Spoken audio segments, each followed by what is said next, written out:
Everybody stay calm. It is time. It is time to meet Christine's new man. And some of you might be saying, you seem centered differently on the couch. I am, because Freckles wouldn't move. She she would not move for love or money, and now that I've started filming, she's decided, oh, I have to be everywhere. But it is time to meet David. Are we excited? I am so done with not meeting David. I feel like they catfished us. Anyway, don't drink my coffee. Hi, I'm Cozy. If you're new here, this is not normally how my videos start. They are not typically this chaotic, but I do love to snark on sister wives here on YouTube. It is my favorite thing to do. But this video is for entertainment purposes only. It's just me snarking and giving my opinions on public figures who share their life on television publicly. They are not facts, then should not be taken as such. Cool? Cool. Okay. So, one more thing before we just dive right in. I am seeing that Heather McDonald of Juicy Scoop apparently got an exclusive interview with Christine. I have not listened to the full interview yet. I am excited to listen to it. If I do any little recaps on it, it's just going to be a short thing. I feel like if you really want to hear what Christine had to say, please head on over to Juicy Scoop. Please give that creator the listen, because obviously she's worked very hard to be in a position where she's able to get an interview like that. So spread the wealth around. It's December. Let's everybody just, be happy, hunky-dory, right? Are you moving? Are you leaving? Don't drink my coffee. I'm so sorry. Freckles is such a distraction. But it's time. If everybody's ready, it is time to meet David.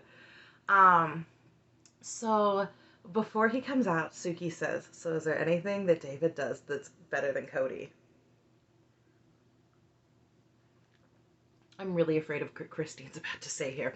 What she winds up saying is, yeah, when something's wrong, he recognizes it. He stops and he'll say things like, what's wrong? And when I say nothing, he's like, no. And he wants to genuinely help work and talk through all of those things, which is something that obviously Cody didn't do for Christine. And when he comes out, he is so obviously nervous, but he's obviously like a good sport. He wants to participate. And so he's like, I've heard so much about you. And he pauses and he's like, I hope it's good. And I'm like, oh, he's just so chill, but he's also so nervous. He doesn't know what to say here. So he's like, if I just like say nothing, oh no, I have to say something. So she starts off easy and she asks him about himself. And he's like, listen, I was married for over 20 years. My first wife has since passed away. I have 8 kids and 10 grandkids. And Christine's like, yes. And I'm like, yeah, I can understand, because I mean, she has 6 kids, and of those 6 kids, she has 3 grandchildren. So I can understand why she'd be excited about more grandbabies, honestly. Obviously, when you combine the 12 between her and Janelle, there's still only 6 grandbabies. And so I can see why 10 would be very exciting for her. He said he did date for a while, and it was fun, but he stopped because it wasn't. And then he's like, and then Christine came and stalked me, and I was gonna go left, but then I decided to give her the click. And he's like, part of me was like, I didn't know if it was Christine, because he admits he had seen the show. He knew a little bit about her from the show.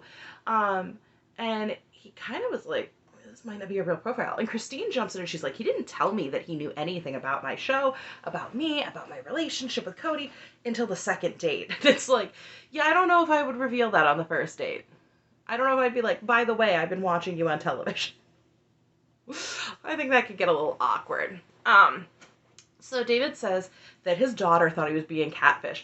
And I swear, in my brain, I was like, Mary is about to bust through the walls Kool-Aid Man style and be like, no catfishing. That's my storyline. Get your own. Like, I really was like, we can't say they're catfish.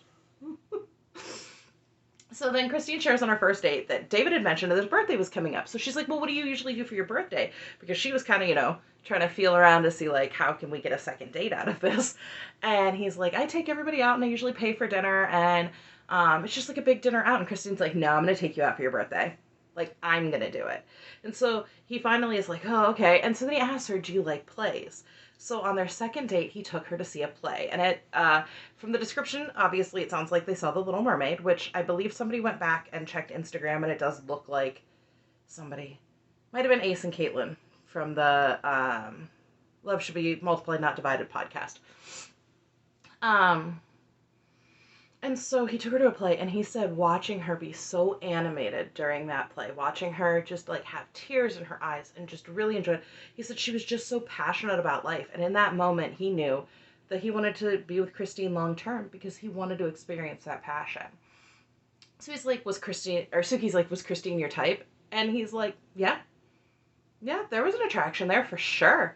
I love her energy and her bubbliness and her quirkiness. And at that point I started crying. And like, I'm going to try and not cry during this recap, but I started crying for real because for so long we watched Christine get put down for her bubbliness, for her behavior, for her quirkiness. In fact, for the last 2 seasons prior to this, Cody kept saying, the reason I didn't love you was your behavior. And here is somebody saying, no, that's the best part of her. And it was just, oh, it was so good to hear somebody just be so excited about what Christine feels are great qualities about her. So he goes on to share that their connection was instant and that they would talk for hours and hours. And he's like, we just connect in so many ways. So Suki's like, what was different about Christine than the other women you dated? And now it is Robin's turn to bust in like the Kool-Aid man because David legitimately says, no drama. And Christine looks shocked and she's like, I feel like my whole life is drama, but obviously in my personal life, I'm not very dramatic. And I was like, ooh. Okay. Oh my gosh, I feel like I got like a Cody headband going on here. Sorry, guys. And so I can hear somewhere off in the Shira Chateau, I can just hear screaming, thanks, Christine, such a horrible thing to say. So David points out that he could just be himself with her. And she didn't tell him what he could and couldn't do. And so Suki's like, do you have a thing for blondes? And he kind of laughs and he goes, believe it or not, I once was a blonde. And so when Suki's like, are you intimidated by who Christine is, by her platform? He says a beautiful thing. No, because someday this is all going to go away.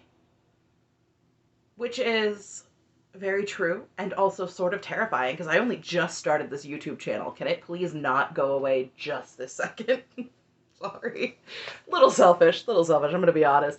And he's like, this is the person I want to grow old with in the end. Like, when all of this ends, this is just the person I want to be with. So Suki's like, can we talk a little bit about you talking about dating? And she runs the clip of Christine talking to the kids and where she's talking about how she's so nervous because what if she's a bad kisser? What if dating doesn't go well? It's the whole thing with the ice cream scoops again.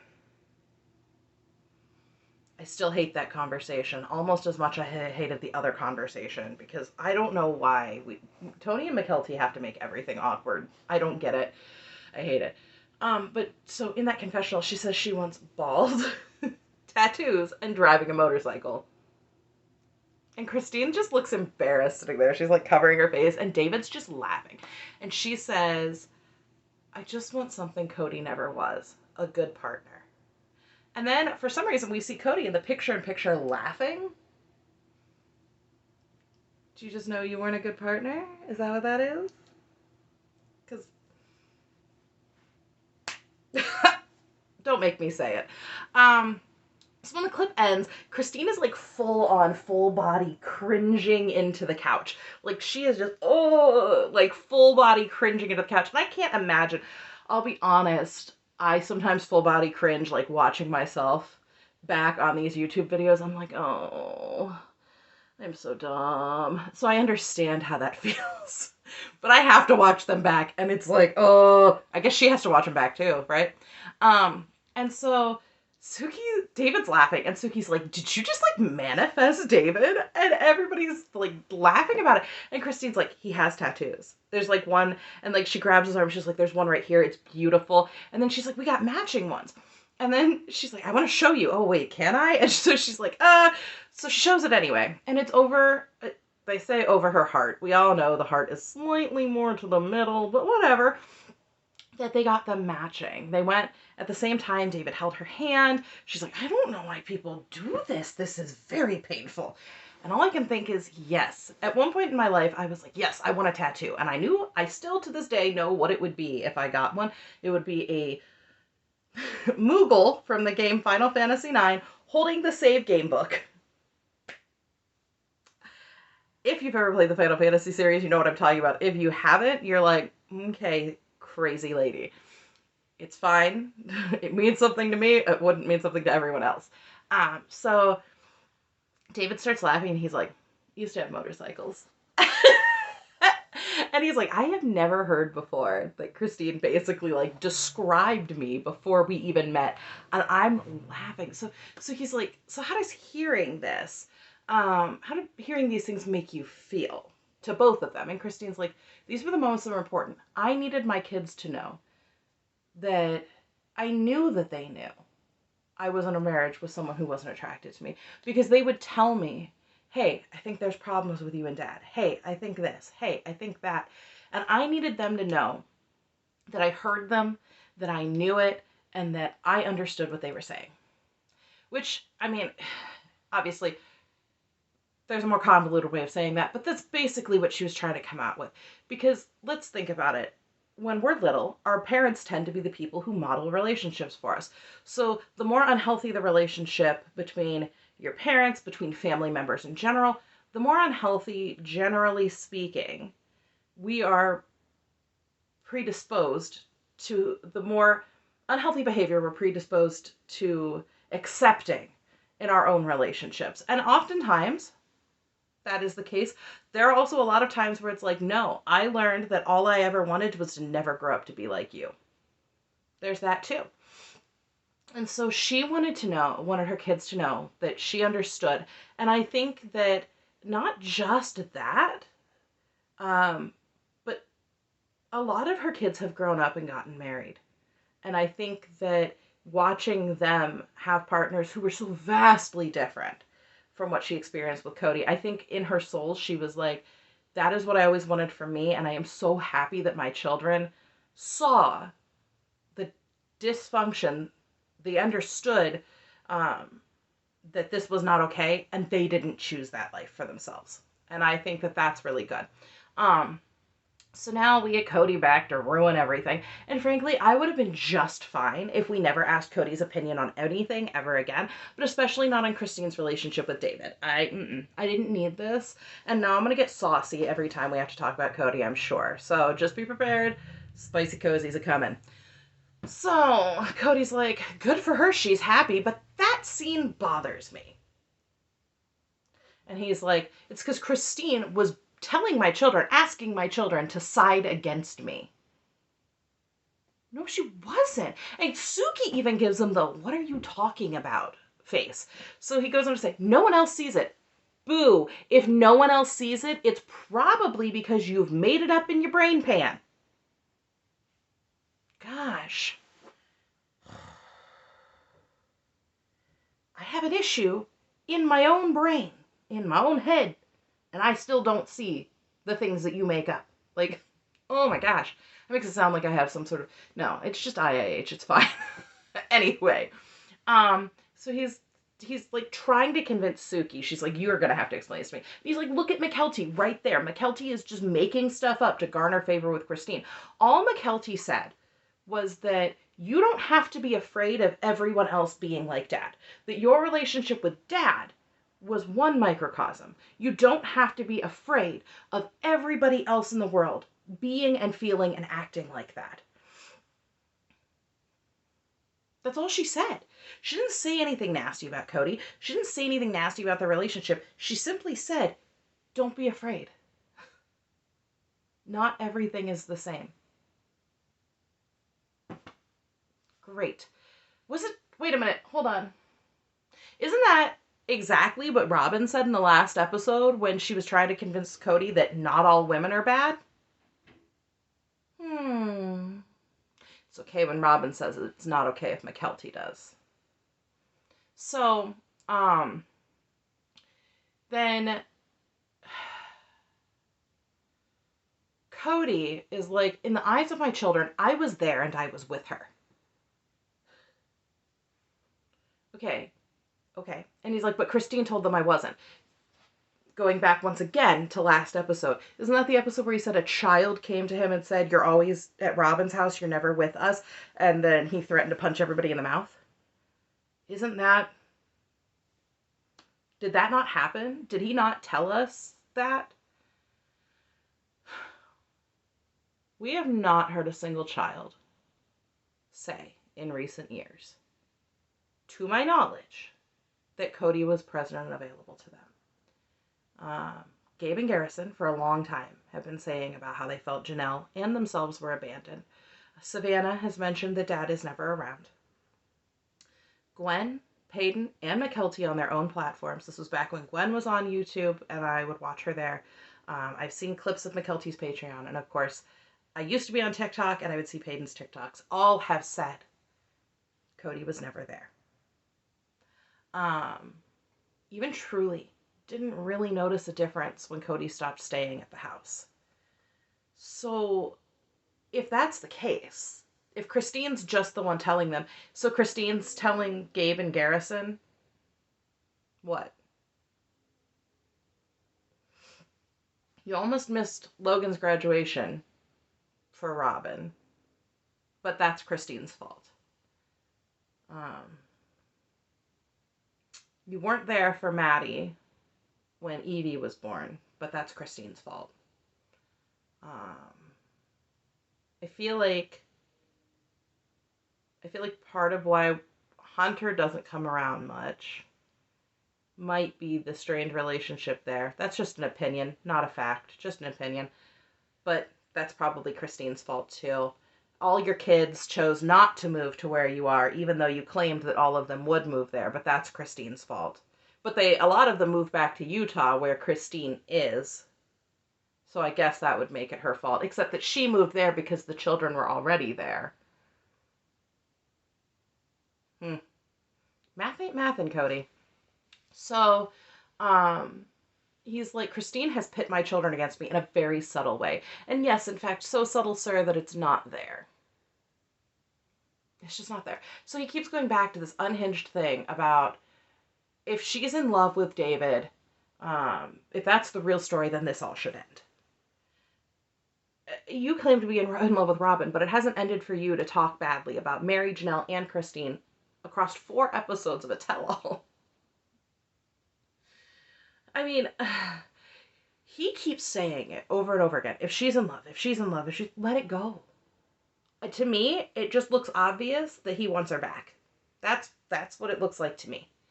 But he says, if she's in love, then it should be over. And Suki says, or she should be over it. And Suki's like, I think she is. But she forgot the rest of the sentence, which is, obviously you are not. And we bounce back and have to discuss Cody not wanting to kiss Christine. And I always get awkward about things like this. I don't like to talk about other people's displays of affection. It's not something I don't know. I'm weird. It's fine. But she's like, I was super scared because of how much Cody rejected her. And David interjects and he's like, nope, she's great.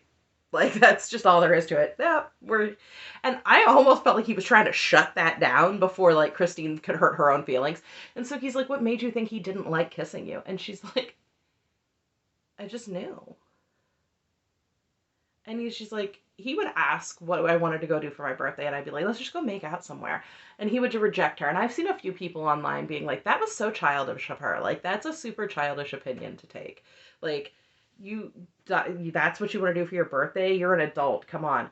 Yeah, but I want to just kind of flip it on its head and think about it. Christine desperately wanted Cody to be attracted to her. She wanted a normal, more affectionate, loving relationship. And he just kept rejecting it. So much so, she felt for her only option to ask for affection was to make it a birthday gift. And he still said no. I don't think that's childish. I think that's begging for love and acceptance. So she's like, he never would kiss me for fun. It doesn't have to lead to something, which is another insight, because it sounds like to Christine, Cody's affections were just a means to an end. So Suki, of course, asks, how are your makeout sessions? And then there's a bunch of, things are great giggling.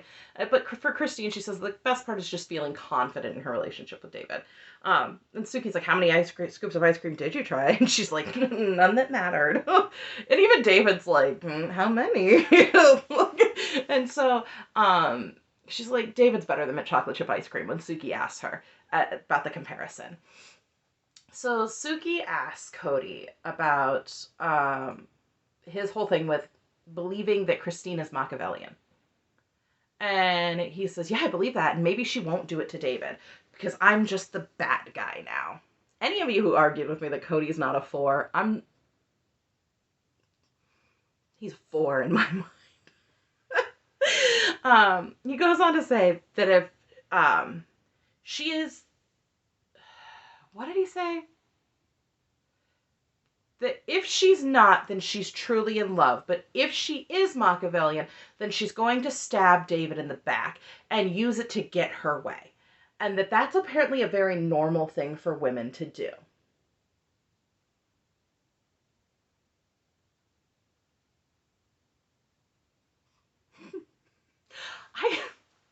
You know what? A lot of people don't like Suki. I'm going to give her a lot of props for not just leaning over and just right in the kisser. Like, I'm just going to say it.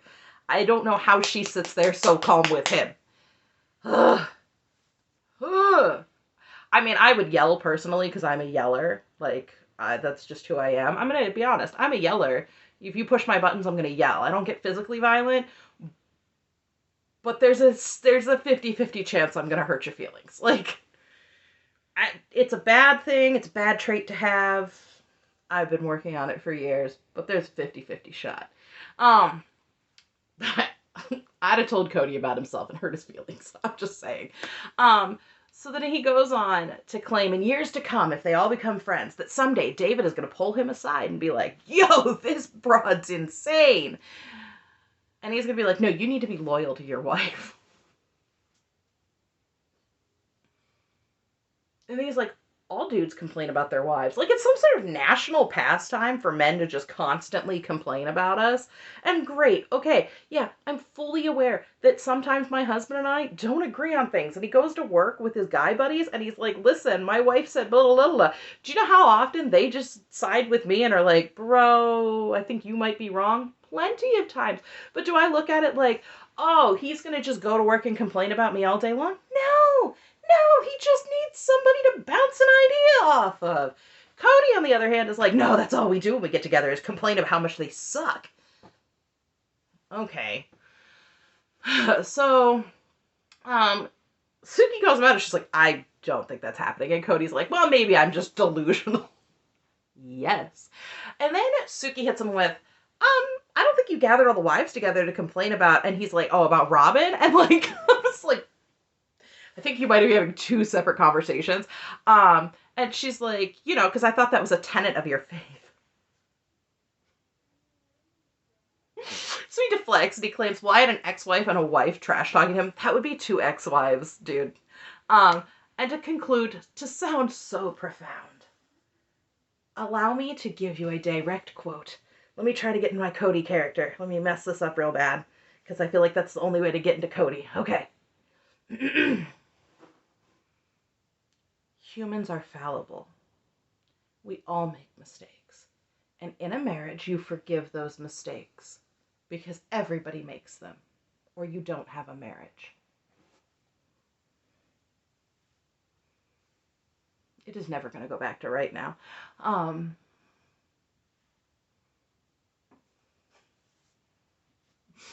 I know he wants to sound profound. I have no words. We all do make mistakes. But I don't think... I'm letting it go. It's not worth my time. So we get to hear David's side, and he does not feel at all like Christine's a backstabber. I don't get the feeling that he really gets the whole encompassment of Machiavellian. I do feel like that might be... It's not necessarily something that's in the constant culture sphere anymore. Machiavelli's just not really like... I don't know. It's not required reading, guys. So he says he reads people pretty well. And that's just not who Christine is. He says she's clueless sometimes, and he has to be like, Christine, which makes sense, I guess, but she's not conniving. And he says, my focus is Christine and not whatever happened in the past. So Suki wants to know, what was your impression of Cody? And he is diplomatic enough to be like, he wears his emotions on his sleeve and he wants to be heard. And David's like, I wouldn't be that way, but I'm like, I get it. And then we have to launch into Cody's unhinged rant about how, for David's sake, Christine has to talk trash about Cody, or David won't marry her. And because David can't marry her if she left a good man. I don't know where he gets this crap from. I'm going to be honest. I genuinely don't. And then, so, he's like, Christine has to destroy my character. Honey, you're doing that well enough on your own. Leave Christine out of it. So, Suki's like, no, I met David, and that's not how he feels. He just thinks a marriage didn't work. And then Cody freaks out again about how he vetted Robin harder. He had to know she didn't leave a good man. And now I don't know any of these people. I don't know any of them at all. But what I can tell you is, as far as Robin's ex goes, the only person we have heard anything from is Robin and Cody, and which is crazy to me because Christine is his first cousin. I'm just saying. Now, I'm not saying that her ex-husband is the paragon of perfection by any means necessary. What I am saying is that Cody and Robin are extremely unreliable narrators, and it makes me really question whether or not everything that Robin says is quite exactly as it is, if that makes sense. So Cody's like, I worked so hard to make sure that Robin was perfect, basically. Once again implying that David deserves damaged goods. I mean, that's essentially what he's saying. David deserves less, so I'm giving him less. You're not giving anybody anything. Back down, bro. Ugh. So Suki tries to redirect and be like, do you understand you're still a good man, even if Christine left? And he explodes on her again. And I get it. Everybody's like, oh, Suki just... No, she's got to, like, bring this down. Honest to goodness, she's got to bring this down. Probably... So, I'm telling you now, if this man can't behave, he shouldn't be on the show. And he explodes about how Christine needs to stop telling his children that he isn't a good man. And he's never going to let this go until the children come to him. To what? Beg for your forgiveness? Go away, Cody. So Suki finally gets him back under control, but her body language is like moving away from him, which anybody would be. And I'm telling you, David doesn't think ill of you. And he finally comes down and is like, good. I don't even know David. I hope Christine's choosing well. And then he closes with, I'm not judging him, but my life has been public for years.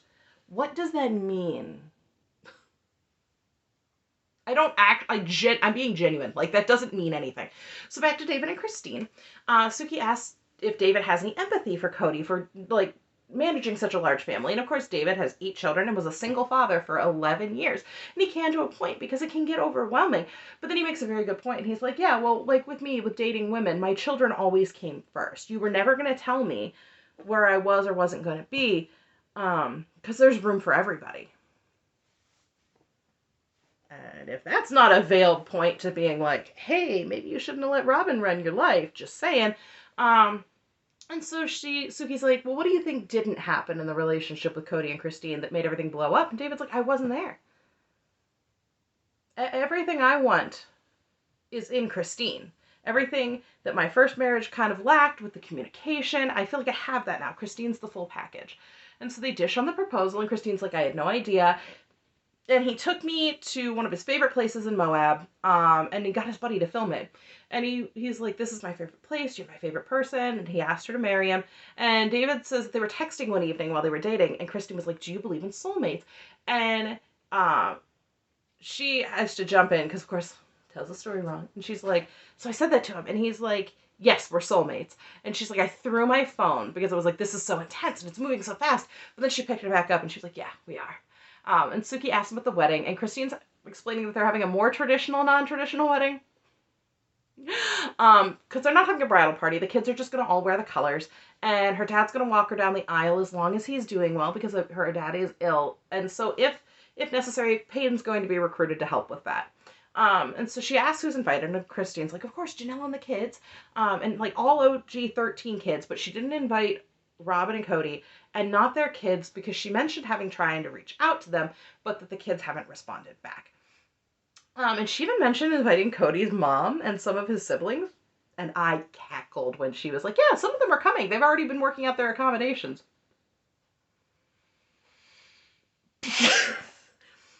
Okay. And she does get asked about inviting Mary, and she says, my gut reaction is no. She said the magical part of getting married later in life is you get to invite who you want, and you don't have to invite anybody you don't want there. And David reveals he would rather elope in Vegas wearing Kiss costumes. I think Janelle would be all about that. Like, she'd be like, sign me up to witness this. So Suki asks Mary, do you think you're going to get an invite? And Mary's like, no, and that's okay, because you don't want to, weddings are special, and you don't want to bring any negative energy into a wedding, and I wouldn't want to bring any of that negative energy in.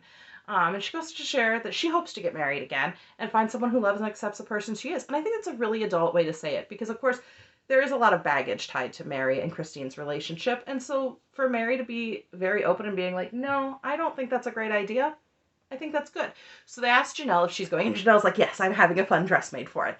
And so she's like, do you and Cody think you and Cody would ever reconcile? And Janelle goes, no. She's like, we can be friends because I still have a high regard for him. Okay. And she's like, okay, fine then. Let's close on this. Do you have a celebrity crush? And Janelle's like, Gerard Butler. Oh, okay.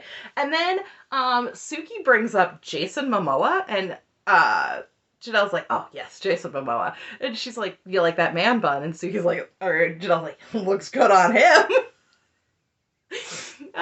I loved it. She asked Mary the same thing, and I was actually kind of surprised at Mary's. So Mary's like, I need someone tall. At least 6 foot would be good. And I'm like, because I'm pretty sure Cody's somewhere around like 5'9", 5'10", so that's probably got to be a sticking point for him. And then she says Matthew McConaughey, that's been her celebrity crush forever, and I'm like, all right, okay. So then she rounds it out about asking Cody, and he has to make it gross. He's like, Sophia Loren, and I knew I was straight when I was 6 years old, and I'm like, ugh. No normal person needs to say that. He also reveals that Robbins is Ryan Reynolds, and let's all take a collective cry for Deadpool. And then he claims that's why he needed 6-pack abs. Dude, no. No one's gonna believe you if you keep saying it. So Suki's like, do you know Mary or Janelle's? And he knew Mary's. He's like, Matthew McConaughey. So when it comes to Janelle, he's like, I don't know. Then Suki has to tell him that it's Gerard Butler, and he quips about, oh yeah, my abs. And it's like, what? You didn't even know. That has nothing to do with your abs. And then she mentions Jason Momoa and his man bun.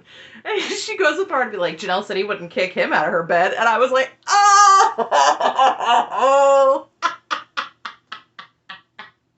That's great.